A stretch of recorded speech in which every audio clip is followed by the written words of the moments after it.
네, 하나님의 평화가 우리 모두에게 함께 하시기를 소망합니다. 지난주 전도서에 있는 말씀을 가지고 은혜를 나누었습니다. 헛되고 헛되니 모든 것이 헛되도다. 그런 헛됨을 이야기한 전도서에서 기쁨을 이야기합니다. 기쁨. 그 기쁨의 근원은 어디에 있느냐? 하나님을 경외함에 있다 하는 것입니다. 한 상담사가 이런 말을 했습니다. 요즘 사람은 웃는 법은 배웠지만 기뻐하는 법은 잊어버렸습니다. 참, 웃는 법은 배웠는데 기뻐하는 것은 잊어버렸다. 참 의미 있는 말입니다. SNS를 보면 다들 잘 살고 있는 것 같아요. 웃고 있고 여행 다니고 맛있는 거 먹고 또 뭔가 이루는 것들이 그냥 SNS를 도배하고 있습니다. 그런데 막상 그들을 만나서 조용히 물어보면 그 마음에 기쁨이 없다고, 마음이 비어있는 것 같다고, 행복해야 할 이유는 많은데 왜 기쁘지 않은지 모르겠다고 말하는 이들이 많이 있습니다. 이상하지 않습니까? 웃고 있는데 기쁨은 없고, 잘 되고 있는데 마음은 무겁고, 또 열심히 우리 신앙생활을 하는데 뭔가 공허한 것 같은 것. 오늘 예수님은 우리에게 분명하게 말씀하십니다. 15절, 요한복음 15장 11절에 내가 이것을 너희에게 이름은 내 기쁨이 너희 안에 있어 너희 기쁨을 충만하게 하려 함이라. 분명히 예수님 이 말씀을 하신 이유가 있을 것입니다. 우리는 신앙생활을 하면서 의무와 순종 그런 것들을 많이 생각합니다. 그런데 예수님은 신앙생활이 무엇이라고 말씀하시느냐? 기쁨이다 라고 말씀하고 계십니다. 제가 가끔가다 물어보지만 연초에도 여러분들한테 여쭤봤지만 다시 한번 여쭤보려고 합니다. 누가 예수님을 우리에게 왜 믿으십니까? 예수님을 왜 믿느냐고 물어본다면 뭐라고 대답하라고 그랬죠? 아멘, 할렐루야, 행복하기 위해서. 이제 드디어 교육의 결실이 맺혀지는 것 같아. 행복하기 위해서 우리가 예수님을 믿는 거예요. 오늘 예수님도 기쁨에 대해서 이야기했다라는 겁니다. 신앙생활은 우리에게 기쁨을 주는 것이다 하는 것, 오늘 우리가 그것을 알아가며 나누고자 합니다. 오늘 요한복음 15장 11절 말씀, 요한복음 15장 1절부터 시작하는 포도나무와 가지의 비유와 관련이 있습니다. 내 안에 거하라. 나를 떠나서는 너희가 아무것도 할 수 없습니다. 열매를 맺으라. 이런 말씀으로 바로 포도나무와 가지의 비유의 이야기를 합니다. 그런데 이런 것을 들으면서 우리는 어떤 마음이 드냐? 어떤 분들은 또 순종 이야기인가? 또 우리의 삶의 기준을 높이나? 이러한 생각을 할 수가 있습니다. 그런데 예수님께서는 결론적으로 뭐라고 말씀하셨느냐? 내가 이 모든 말을 한 이유는 너희를 무겁게 하려고 한 것이 아니라 내 기쁨을 너에게 주려 함이라. 이렇게 말씀하고 계시다라는 사실입니다. 결론은 기쁨이라는 거예요. 기쁨. 그렇다면 우리가 질문해 볼 수가 있어요. 예수님의 기쁨을 주님께서 우리 안에 주시겠다 하였는데 그렇다면 예수님의 기쁨이 무엇이냐 하는 것입니다. 예수님의 기쁨, 문제가 없어서 생긴 기쁨 아닙니다. 고난이 사라져서 생긴 기쁨 아닙니다. 예수님의 삶을 보십시오. 오해도 받았고 배신도 당했고 결국 십자가를 지셨습니다. 그럼에도 불구하고 예수님은 기쁨에 대해 말씀하시고 나의 기쁨을 너희 안에 있게 하겠다 이렇게 말씀하셨습니다. 왜 예수님은 이렇게 말씀하셨을까요? 그 한 가지 이유는 예수님은 항상 아버지의 사랑 안에 거했기 때문에 그렇습니다. 요한복음 15장 9절의 말씀은 이렇게 되었습니다. 우리가 함께 같이 읽어봅니다. 아버지께서 나를 사랑하신 것 같이 나도 너희를 사랑하였으니 나의 사랑 안에 거하라. 예수님께서 아버지께서 나를 사랑한 것 같이 나도 너희를 사랑하니 나의 사랑 안에 거하라. 예수님의 기쁨, 그것은 아버지의 사랑에서부터 왔다라는 것입니다. 여러분 생각해 보십시오. 여러분의 자녀들이 아버지의 사랑을 받을 때 기뻐합니까? 아니면 학대받을 때 기뻐합니까? 질문이 너무 쉽죠. 사랑받을 때 기뻐하는 거예요. 무관심할 때 기뻐하지 않습니다.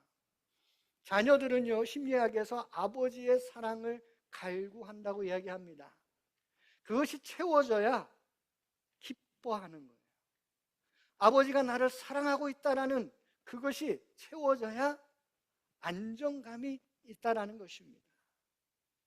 바로 예수님의 그 기쁨은 바로 사랑받는 자의 기쁨입니다. 바로 하나님과의 관계 속에서 하나님이 나를 사랑한다는 확신을 통해 얻어지는, 사랑 안에서 얻어지는 기쁨이다 하는 것입니다. 이것이 예수님의 기쁨입니다. 두 번째로 예수님의 기쁨은 순종 속에서 누리는 기쁨입니다. 예수님은 아버지의 사랑 안에 거하면서 아버지의 계명을 지키며 사셨습니다. 요한복음 4장에서 예수님은 나의 양식은 나를 보내신 이의 뜻을 행하는 것이라 이렇게 말씀하셨습니다. 예수님께 있어서 순종은 억지로 그리고 고통 가운데 하는 것이 아니었습니다. 예수님의 순종은 영혼을 살리기 위한 양식이었고 기쁨의 원천이었습니다. 아마 많은 분들, 어떤 분들은 이런 생각도 할 것입니다. 말씀대로 살아가는 거 답답하고 손해보는다. 그런데 여러분, 실제로는 정반대라는 것입니다. 죄의 유혹을 따르는 기쁨 짧습니다. 그 뒤에는 죄책감과 상처가 따라옵니다. 반대로 손해를 보여도 말씀에 순종할 때 마음 깊은 곳에서 그래, 이게 맞는 길이다 하는 평안과 기쁨이 우리에게 찾아온다라는 것입니다. 그래서 예수님의 기쁨은 순종하는 아들의 기쁨이다 라고 말할 수가 있습니다. 세 번째, 예수님의 기쁨은 사명을 이루는 데서 옵니다. 요한복음 15장 8절에 예수님은 너희가 열매를 많이 맺으면 내 제자가 되리라 이렇게 말씀하셨습니다. 예수님의 사명은 잃어버린 자를 찾아 구원하시고 제자들을 세우시고 열매 맺게 하시는 것이었습니다. 한 영혼이 돌아오고 제자들이 조금씩 변화되어 가는 것, 그것이 예수님의 기쁨이었습니다. 한마디로 부모가 자녀를 키울 때 자녀가 성숙해가고 성장해가는 것을 볼 때 기뻐하는 그와 같은 기쁨인 것입니다. 우리가 일반적으로 얘기하는 기쁨은 무엇입니까? 내가 무언가 했다고 할 때 그런 것이 기쁨입니다. 그런데 예수님의 기쁨은 누군가 사랑하고 잘하는 것에 있다 하는 것입니다. 예수님의 기쁨을 정리하면 이렇게 세 가지로 정리할 수가 있겠습니다. 아버지의 사랑 안에 거하는 기쁨, 아버지께 순종하는 기쁨, 아버지의 뜻대로 사람을 살릴 때 오는 기쁨입니다. 우리는 종종 기쁨을 착각합니다. 기쁘면 신앙이 좋은 것, 기쁘지 않으면 내가 잘못된 것, 슬프면 믿음이 약한 것. 그런데 예수님의 삶을 바라보면 예수님도 우셨습니다. 눈물을 흘리셨습니다. 괴로워하셨습니다. 땀방울이 핏방울이 되도록 기도하셨습니다. 그런 가운데에도 예수님은 흔들리지 아니하는 그런 기쁨을 가지고 계셨다 하는 것입니다. 한마디로 얘기하면 예수님의 기쁨은 웃음이 없는 것 같았지만 사라지지 않는 기쁨이었습니다. 눈물이 있어도 무너지지 아니하는 기쁨이었습니다. 그러기에 예수님께서 내 기쁨이 너희 안에 있게 하겠다라고 말씀하고 계십니다. 예수님의 기쁨, 이것은 한마디로 얘기하면 약속입니다. 여기서 복음의 깊이가 드러납니다. 예수님은 당신이 누리던 기쁨을 우리 안에 있도록 하시겠다라고 선언하셨습니다. 이것은 단순한 위로가 아닙니다. 이것은 어떤 면에서 영적인 이식이다 하는 겁니다. 우리의 마음에 심어주시는 것이다 라는 거예요. 어떻게 이 영적인 이식, 예수님의 기쁨이 내 마음에 이식 심어질까요? 우리는 포도나무의 비유를 통해서 이것을 알 수가 있습니다. 가지는 스스로 열매를 맺지 못합니다.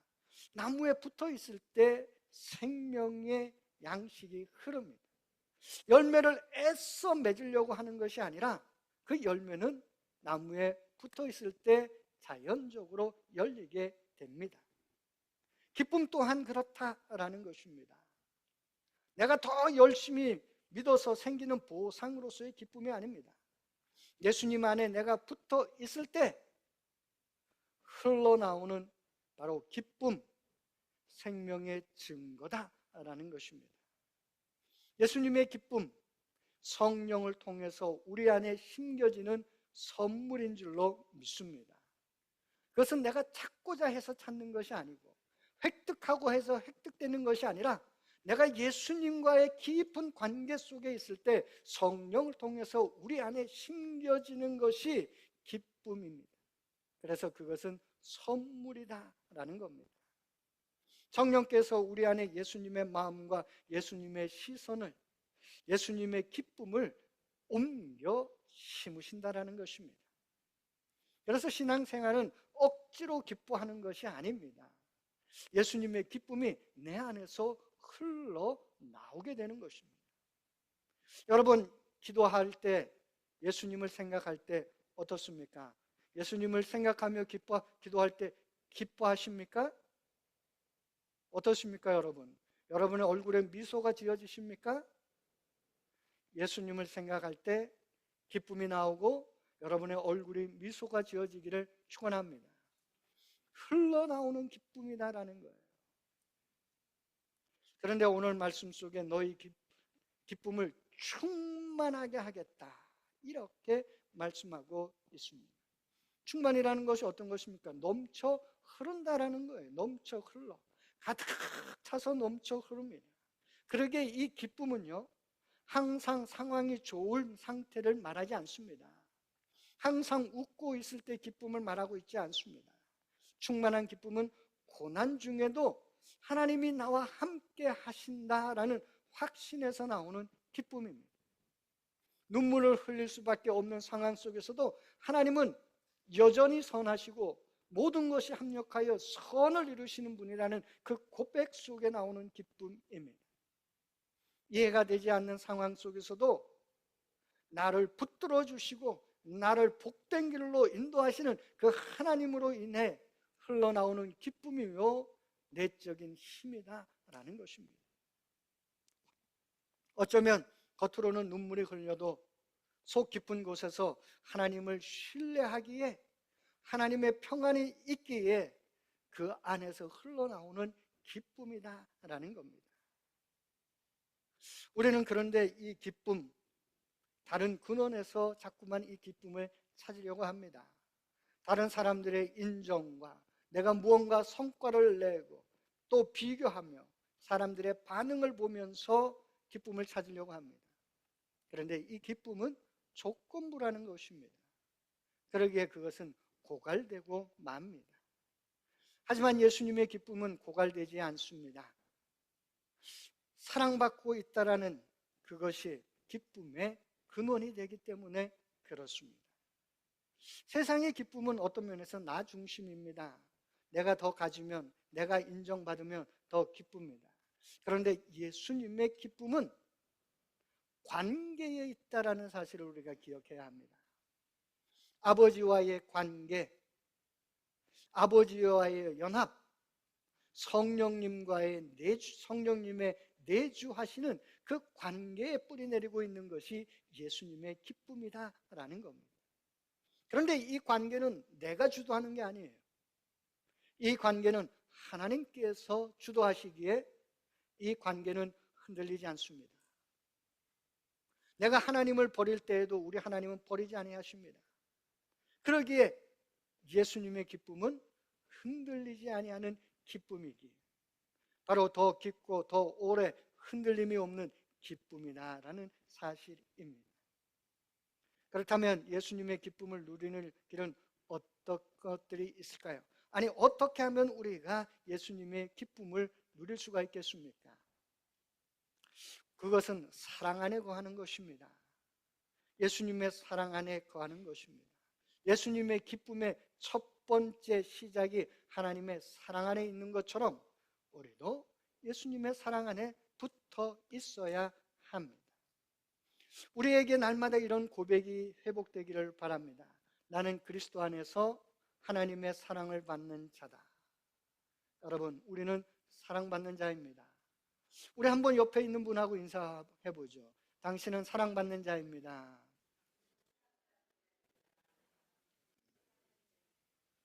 사랑받는 자라는 거예요. 이것이 기쁨의 가장 기본입니다. 그것을 드러내는 것이 무엇입니까? 십자가입니다.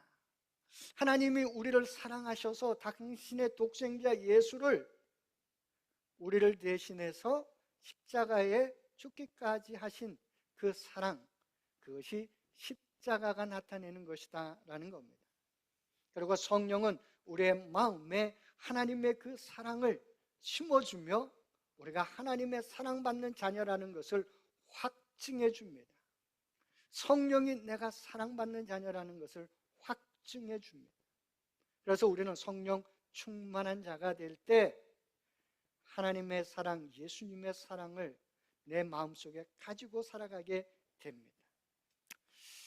복음은 바로요, 우리 안에 그것을 의미하는 것입니다. 우리가 기쁨을 성취하는 것이 아니라 우리 안에 예수님께서 기쁨을 넣어주신다는 거예요. 그것은 예수님의 핏값으로 됐다라는 것이죠. 매일 아침 매 예배 때마다 이런 고백이 있기를 원합니다. 주님, 저는 오늘도 당신의 사랑받는 자입니다. 이 고백이 깊어지면 깊어질수록 우리의 기쁨은 더욱더 크게 자라나게 될 것입니다. 두 번째로 순종에서 오는 기쁨입니다. 너희가 내 계명을 지키면 내 사랑 안에 거하리라. 순종은 기쁨을 빼앗는 것이 아닙니다.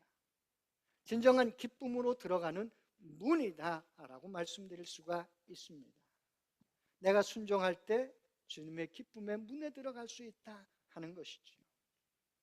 오늘 우리들의 순종이 우리의 삶의 기쁨으로 들어오는 문이 되기를 소망합니다.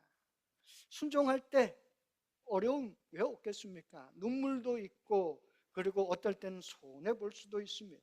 그러나 결국에는 주님, 제가 잘했지요? 말할 수 있는 그 기쁨이 우리에게 있다라는 것입니다. 그리고 주님, 나를 여기까지 인도해 주셔서 감사합니다. 그 기쁨이 우리 안에 있게 될 것입니다.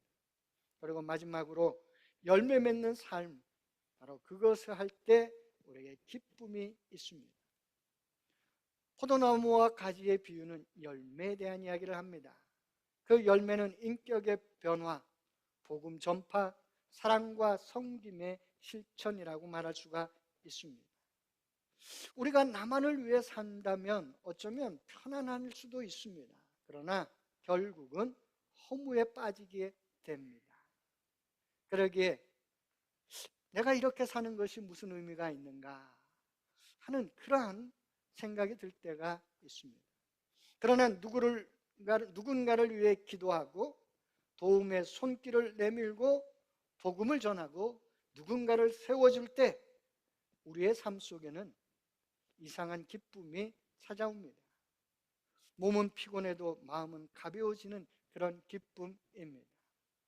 우리들의 삶의 자리, 가정, 직장, 교회, 그곳에서 오늘도 더 한 사람을 주님의 사랑으로 사랑하며 섬기기를 결단하는 우리들이 되기를 원합니다.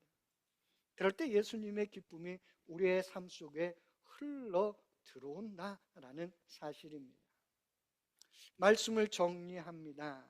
우리 주님, 내가 이것을 너에게 이르면 내 기쁨이 너희 안에 있어 너희 기쁨을 충만하게 하려 함이라 말씀하셨습니다. 이 말씀을 언제 하셨습니까? 십자가를 지시기 전에 말씀하셨습니다.